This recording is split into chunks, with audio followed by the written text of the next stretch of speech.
يلا waxaan iloobay insha Allah hadii Ilaahay yiraahdo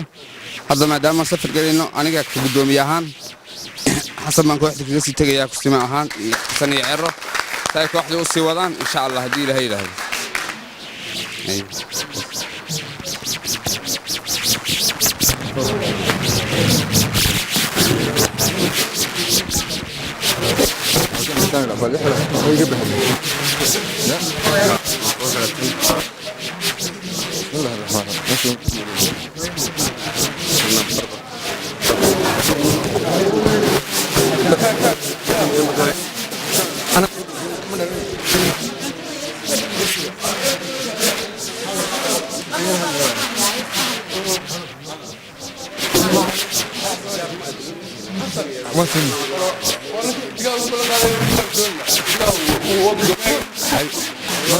Hey.